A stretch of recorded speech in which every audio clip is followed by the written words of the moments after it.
Dans l'actualité de ce lundi 3 septembre, le casse-tête du trafic sur la RN9 ne fait que commencer. 3 jours après la déviation mise en place par la CTM, c'est la paralysie aux abords de l'échangeur de la Pointe des Sables.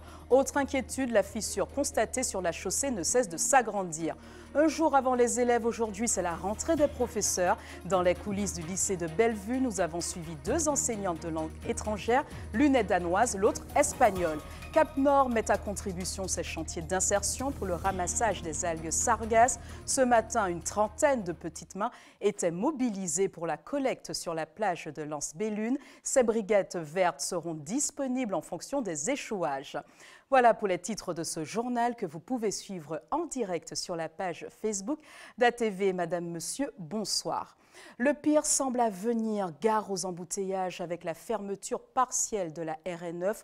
Conséquence, les artères adjacentes de l'échangeur de la Pointe des Sables sont saturées. Les automobilistes sont bloqués pendant des heures. Regardez ces réactions recueillies par Marie Tricot et Régine Germani. Une demi-heure pour parcourir une dizaine de mètres à peine, c'est le scénario de ce premier lundi de rentrée aux abords de l'échangeur de la Pointe des Sables. Des bouchons interminables qui en ont surpris plus d'un. Si j'avais su, ouais, parce que là je sors de l'hôpital, là, j'aurais même fait le grand tour, quoi. Ah ouais, à la rigueur, mais là, apparemment, oh ouais, purée, ça va être long, ça va être très long, je pense, ouais. C'est lassant, il fait chaud. Je vais à du Cossage, j'en ai au moins pour 3 heures, là, ah oui. Ah ouais, comme c'est parti là, ça... ah oui. Passer sur la zone où vous partez là, non. Dernièrement, c'était barré, mais on pouvait circuler quand même. Mais là, c'est impossible. Une circulation au pas, sous un soleil de plomb. Alors certains sont obligés de faire une halte pour se ravitailler. Je me suis simplement arrêtée pour venir récupérer de l'eau. Ça fait un peu plus d'une demi-heure. 3/4 d'heure, disons. Je n'étais pas au courant, donc je me suis fait avoir. Une galère aussi pour ceux qui travaillent à proximité. Ils pensent déjà à la meilleure stratégie pour ne pas perdre trop de temps au quotidien.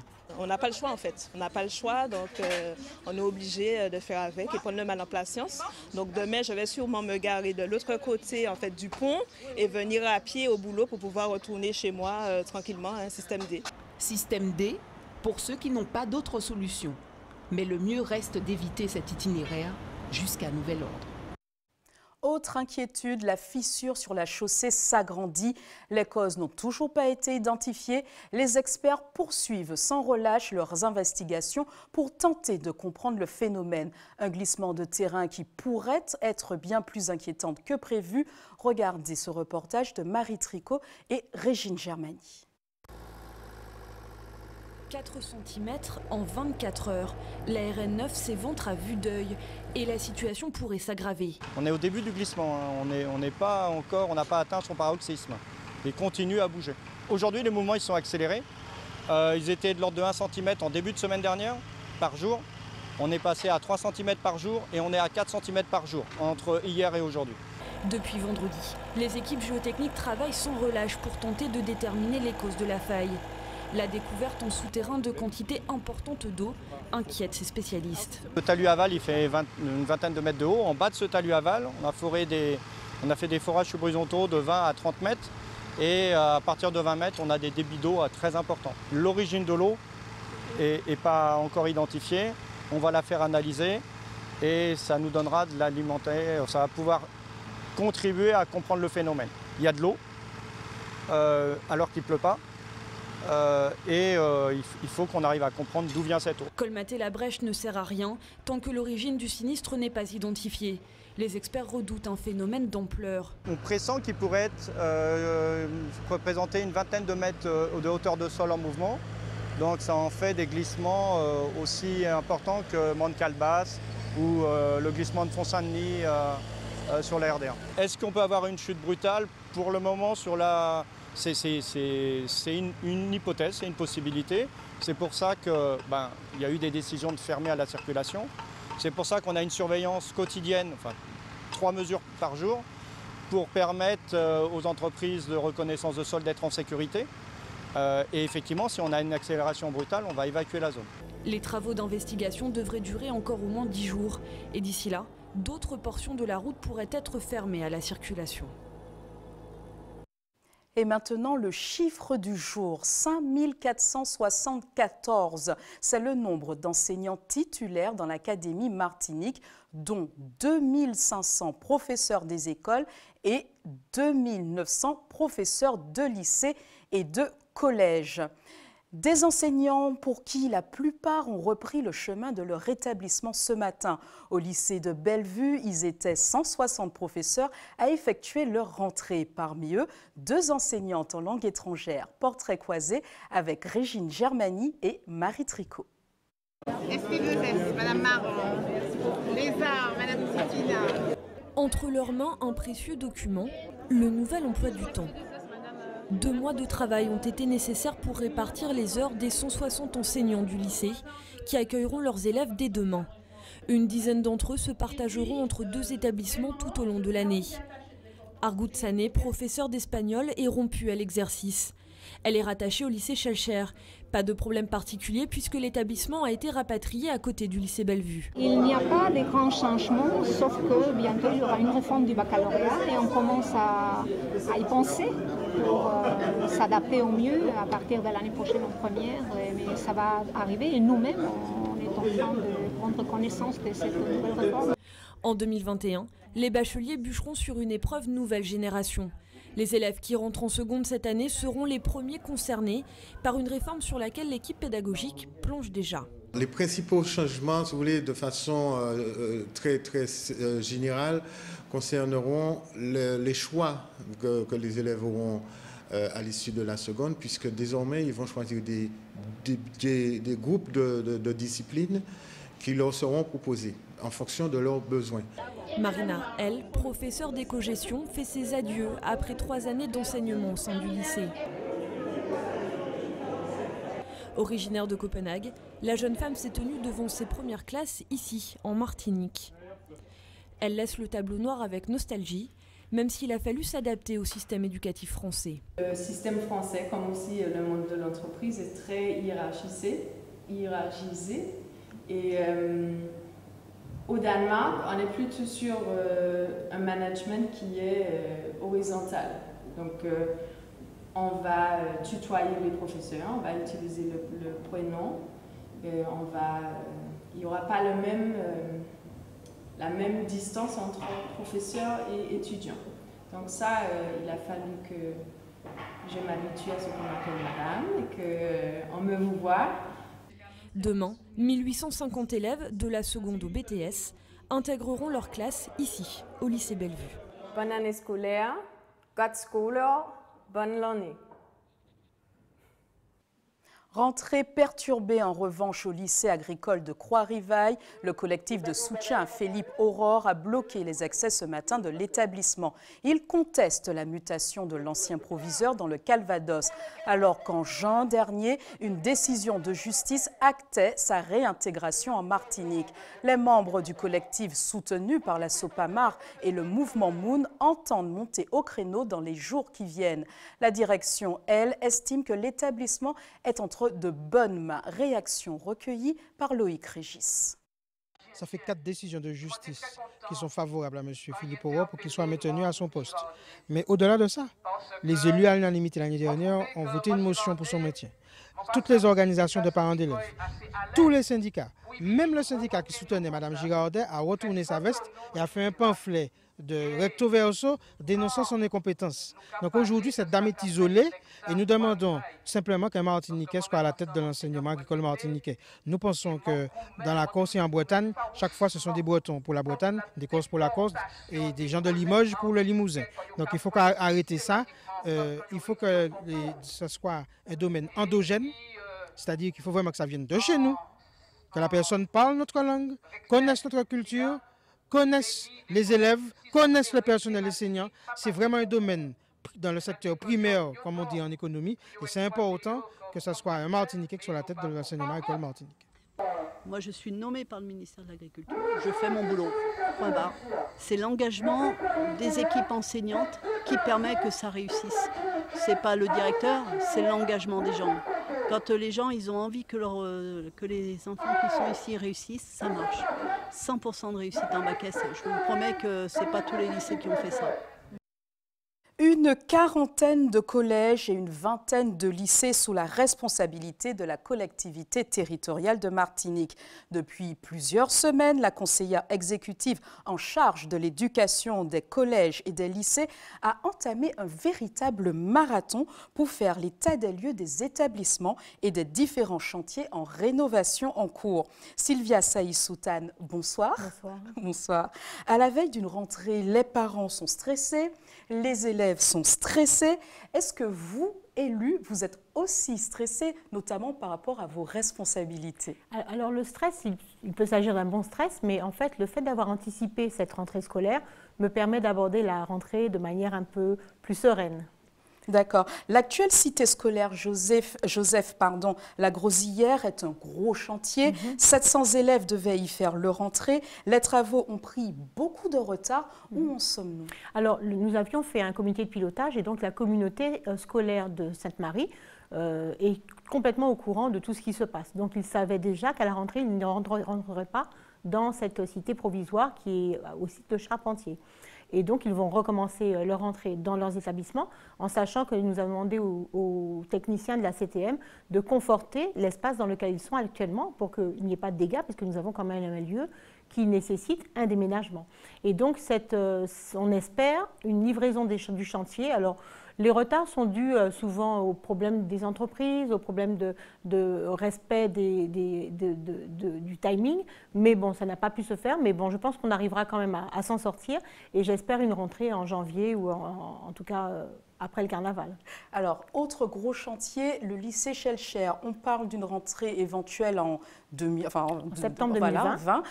Est-ce que là, on peut espérer que la rentrée s'effectuera selon le calendrier prévu? Moi, j'ai envie de vous dire que oui, parce qu'aujourd'hui, toutes les conditions sont là pour pouvoir réaliser ce chantier à temps. On a des équipes qui travaillent, des entreprises qui sont au taquet également. Maintenant, comme vous l'avez bien compris, sur une île, on a appris à temporiser, on a appris à mesurer, on a vu les difficultés qu'on rencontre sur la RN9 et on ne maîtrise pas tout. Mais en tout cas, dans l'avancée du chantier aujourd'hui, on peut se dire qu'on avance dans de bonnes conditions. Alors, vous avez fait le tour des établissements. Beaucoup aujourd'hui d'établissements en Martinique sont dans un état, on va dire, d'insalubrité ou même réclament d'énormes travaux. Pourquoi aujourd'hui on en est à ce stade? Alors, c'est pas mon habitude de jeter la pierre sur les autres. Je vais dire que nous avons des bâtiments qui s'abîment énormément. Alors, on a bien sûr tout ce qui concerne les embruns marins, tout ce qui concerne les problèmes de climat, et on a des bâtiments qui, au fur et à mesure, ont perdu leur adaptabilité aux conditions qu'on souhaite aujourd'hui pour nos élèves. On a également des mutations qui ont été demandées par le rectorat, par l'Éducation nationale, et il nous faut ramer pour récupérer. Par exemple, on a parfois des classes qui se dédoublent. Et donc, on a des bâtiments qui pourtant ont moins d'élèves, mais qui nécessitent plus de classes. On a également, alors là, c'est un gros problème qu'on a en Martinique, et j'appelle les jeunes ingénieurs à réfléchir à des matériaux qui tiennent la route en Martinique, parce qu'on a des problèmes d'étanchéité sur pratiquement tous les bâtiments. On a même un établissement qui a 10 ans, donc jeune quand même, et pour lequel nous avons déjà des problèmes d'étanchéité. Donc, il faut vraiment qu'on travaille sur les peintures qu'on utilise, sur les matériaux qu'on utilise, sur les problèmes de jalousie, de baies vitrées, où on a des mécanismes qui sont, pour moi, c'est de l'obsolescence programmée. C'est-à-dire qu'ils font 10 ans et puis au bout de la 12e année, il faut tout changer. Mais pourquoi on n'arrive pas à anticiper ce genre de travaux? Je pense que c'est parce que ça nécessite beaucoup d'argent. Moi, j'en avais fait part aux membres de l'Assemblée, donc on a voté un budget. Et c'est vrai que cette année, donc, nous avons dépensé pour ces vacances 10 millions d'euros. Mais en regardant avec les techniciens, parce qu'on a quand même identifié tout ce qu'il faut faire, il faudrait qu'on ait 25 millions d'euros inscrits au budget pour l'entretien des bâtiments. Alors justement, quand les budgets sont votés, ils ne prennent pas en compte, j'imagine qu'il y a des devis, qu'il y a des choses qui sont mises en place. Ce n'est pas pris en compte dans les budgets. C'est un peu plus complexe. C'est-à-dire que autant moi je demande pour les établissements scolaires, autant M. Carole va demander pour le social. Et c'est la même enveloppe. Autant M. Boutrin va demander pour le transport, pour le sport, et c'est la même enveloppe. Autant M. Laventure va demander pour les fonds européens. Autant Mme Torpille va demander pour les entreprises. Vous comprenez? Autant Mme Léotin va demander pour la culture. Et tout ça doit être fait de manière cohérente. Et je pense que tous les élus ont envie que l'éducation se porte bien, mais tous les élus ont envie aussi que la population se porte bien. Mais aujourd'hui, on a une enveloppe qui est difficile. On a également beaucoup de factures qu'on a dues, et on a des factures finalement qu'on a découvertes lorsque nous sommes arrivés et que nous devons payer aujourd'hui et qui ne sont pas, récentes, quoi. Et il faut pourtant assumer également tout ça. Donc vous voyez, tout ça fait que moi je pense qu'aujourd'hui, pour les prochaines mandatures, il faut malgré tout penser à un budget entretien. Alors justement, vous avez dit qu'il vous fallait 25 millions. Mais combien est l'enveloppe aujourd'hui? 10 millions aujourd'hui qu'on a pu vraiment dépenser. Et après, bien sûr, il y a des budgets supplémentaires qui permettent d'ajuster. Par exemple, la cité scolaire Joseph Lagrosillière n'était pas prévue. Et pourtant, c'est 15 millions d'euros. Alors, pour les détracteurs qui me disent que j'aurais dû mettre les élèves à Trinité, les dispatcher, moi, je leur dis que je voulais vraiment que la communauté scolaire reste ensemble. Et je crois que monsieur le maire de Sainte-Marie et la communauté l'ont bien apprécié.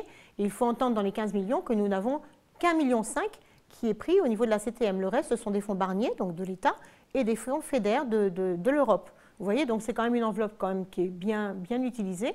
Mais c'est vrai qu'on aimerait pouvoir mieux faire.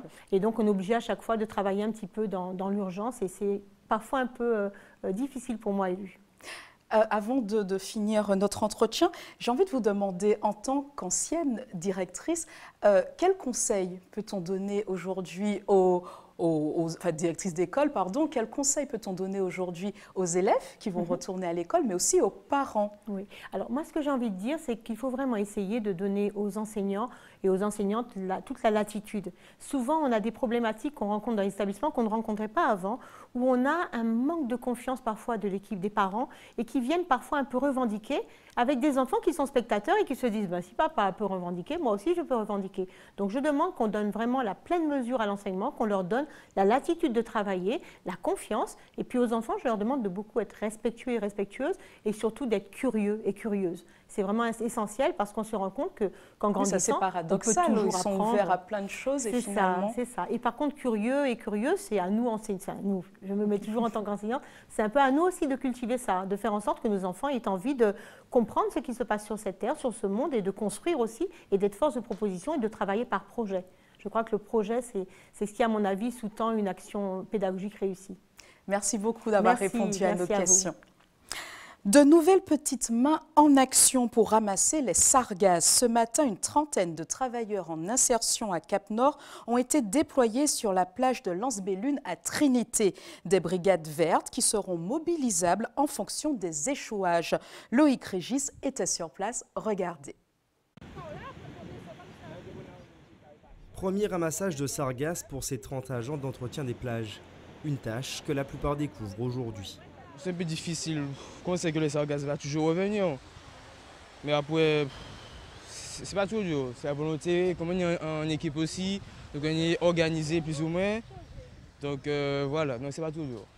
On ne se fatigue pas trop vite parce qu'on peut changer les rôles en fait. Et puis, comme on s'entend, on est dans un groupe, ça va. Les techniciens sont encadrés par un organisme de formation. Durant 6 mois, ils seront déployés en fonction des besoins sur toutes les communes de Cap-Nord. Aujourd'hui, nous serons une trentaine sur le chantier de Lens-Bellune, peut-être jusqu'à demain. Enfin, au fur et à mesure, tous les mercredis, il y aura une réunion pour savoir faire le programme de la semaine en fait. Plusieurs plages de Trinité sont touchées par les algues. Le maire de la ville n'a pas hésité à interpeller le préfet sur des moyens supplémentaires. Les moyens humains ne seront pas suffisants. Donc c'est pour cette raison que nous demandons à avoir du gros matériel, bas coût et camions, parce que c'est pas possible. Une fois que les bourrettes ont enlevé les sargasses de la plage, il faut les faire sortir et les amener ailleurs. Et nous n'avons pas ce matériel. Donc nous avons déposé sur la table de l'État une demande en gros matériel, en camion et en tractopelle, nous permettant de pouvoir, après le travail des hommes et des femmes sur la plage, de faire sortir correctement les sargasses du territoire. Samedi dernier, les autorités ont effectué un vol de reconnaissance au-dessus de la Martinique afin de mieux mesurer le phénomène. La bonne nouvelle, et j'espère qu'elle pourra se confirmer dans les prochains jours, prochaines semaines, c'est qu'il semblerait qu'il arrive beaucoup moins de sargasses depuis la mer, depuis l'océan, et j'espère vraiment que ça va se confirmer. En attendant la fin de l'épisode sargasses, d'importants moyens restent mobilisés. La Martinique est touchée par les algues brunes depuis le mois de mars déjà. Vous le savez, la maison d'Aimé Césaire fait partie des 270 monuments historiques retenus dans le cadre du Grand Loto du patrimoine. La Française des Jeux a officiellement lancé cette grande loterie solidaire aujourd'hui. Les fonds récoltés devraient permettre de restaurer et d'entretenir la demeure située sur la route de Redoute à Fort-de-France. À terme, elle devrait accueillir également la Fondation Aimé Césaire. Et comment ce loto va concrètement fonctionner? Voyez ce reportage de nos confrères de TF1. Certains, pour l'occasion, se mettent même à gratter pour la première fois. J'ai 73 ans, je n'ai jamais joué. Pour lui, le simple fait de participer a déjà du sens car il s'agit de sauver notre patrimoine. 10% de 15 €, ça fait 1,50 €, ou passer 90% restant. L'argent récolté par ce jeu sera comme d'habitude réparti entre les buralistes et la Française des Jeux. C'est la part de 10% environ, habituellement pour l'État, qui sera destinée à un fonds de rénovation des sites et monuments en péril. 270 ont été retenus dans tout le pays. Le ticket à gratter peut vous faire gagner jusqu'à 1 500 000 €, mais il coûte tout de même 15 €. Le jeu, il est bien, mais il est trop cher. Il y a des gens qui n'ont pas beaucoup de moyens, qui aimeraient bien essayer d'avoir une chance. 15 €, je trouve que ça fait excessif. Il y a une autre technique, c'est de faire payer 2 € pour un ticket. Il y aura plus de joueurs. Ou même 5 €. C'est une meilleure façon de sauver le patrimoine. En attendant, ce sont 12 millions de tickets qui resteront en vente pour au moins 4 mois. Premier gagnant du patrimoine. Ah ben merci. Voilà. La Française des Jeux assure qu'un billet sur 3 est gagnant. Perdu. Et qu'est-ce que vous auriez fait si vous aviez gagné? Je serais reparti en vacances un peu. Ah, les vacances, rien de tel en effet pour partir à la découverte de notre patrimoine. Information pratique avant de refermer cette édition pour ceux qui souhaitent faire un don de sang demain. Un camion de l'EFS sera stationné de 9 h à 14 h au centre commercial Le Rond-Point à Fort-de-France. Une équipe sera également à votre disposition de 9 h à 16 h à la Maison du Don au CHU Pierre-Zobda-Kittmann au quartier La Ménard à Fort-de-France. C'est la fin de ce journal. Avant de se quitter, je vous rappelle les principales informations développées ce soir. Le casse-tête du trafic sur la RN9 ne fait que commencer. 3 jours après la déviation mise en place par la CTM, c'est la paralysie aux abords de l'échangeur de la Pointe des Sables. Autre inquiétude, la fissure constatée sur la chaussée ne cesse de s'agrandir.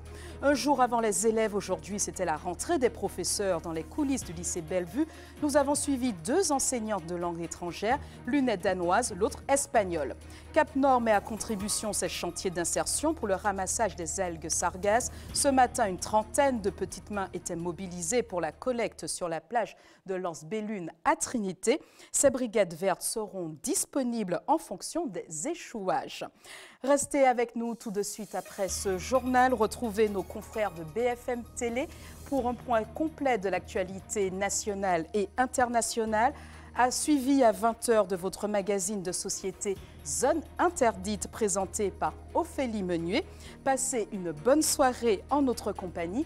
J'aurai grand plaisir à vous retrouver dès 18 h 50 pour les titres. Bonne soirée sur ATV.